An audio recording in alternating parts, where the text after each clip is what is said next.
An bɛ tarata la bi janvier kalo tile 21 foli bɛ aw ye faw sigiyɔrɔ la aw minnu bɛ k'a lajɛ Mali kɔnɔ Mali kɔ kan.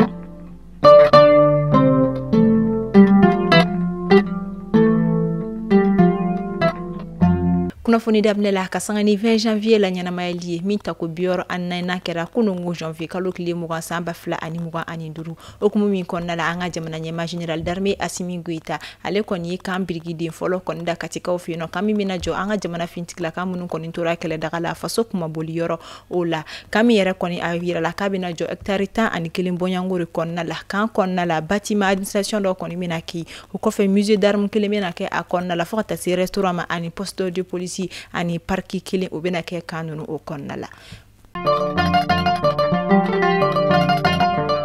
Février kalo tile 4 ka taa bila a tile 9 na san 2025 festival sur le Niger bɛna la ɲɛnamaya segukaw fɛ yen nɔ nin don kofɔlen o kɔnɔna la min yɛrɛ ka sanga ni a okumu kɔnɔna ye a kɔni conférence de presse kɛra ka sanga ni sibiridon tɛmɛnen ye organisateur olu yɛrɛ fɛ.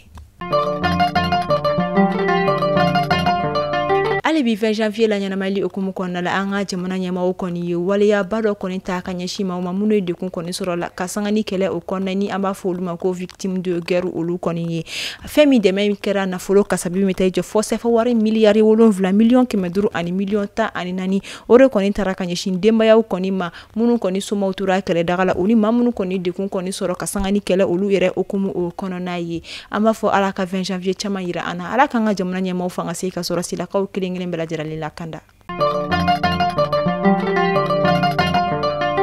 Ka sanga ni an ka jamana ministre ɲɛmaa général de division Abdoulaye Maiga a ka senabɔli Ghana jamana kɔnɔna la ka sanga ni a ka ni senabɔli yɛrɛ kuncɛliw ye ani Ghana jamana kɔnɔna la maliyɛnden minnu sigiyɔrɔ bɛnnen don yen ma hani olu kɔni sigila ka masala min kɛra nisɔndiya koba ye kosɛbɛ an ka jamanaden minnu sigiyɔrɔ bɛnnen don Ghana jamana o kɔnɔna ma min kɛnɛ ka an ka jamana ka lasigiden bɛ Ghana o kun bɛ yen nɔ.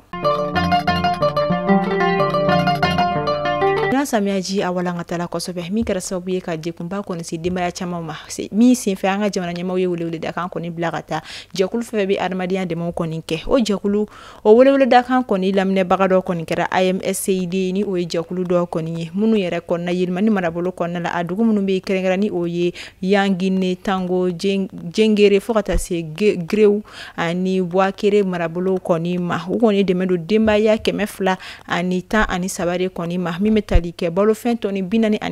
ani a kun kan fɛ wari min ka sababu bɛ taa i jɔ fɔ sɛbɛn wari miliyɔn 23 la.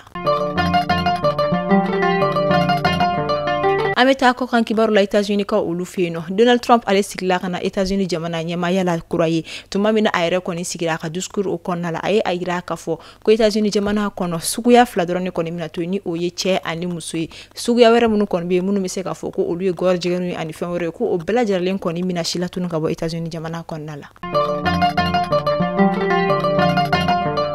An bɛ taa AES kunnafoniyaw kɔnɔna la Burkina Faso jamana kɔnɔna la ma miliyɔn 1 bɔɲanko olu de bɔra sigiyɔrɔ la ka sabu kɔni kɛ ni lakanabaliya kɔni sababu ye nka ka sanga ni janvier kalo tile 17 tɛmɛni Burkina Faso jamana ministre ɲɛmaa o kɔni ye a kunnafoniya di ni o ye Jean-Emmanuel Ouedraogo kɔni ye ko o denbaya kelen bɛɛ lajɛlen kɔni segila ka na u daga yɔrɔ kɔrɔ la an b'a fɔ ala ka basigi nati AES kɔnɔna la.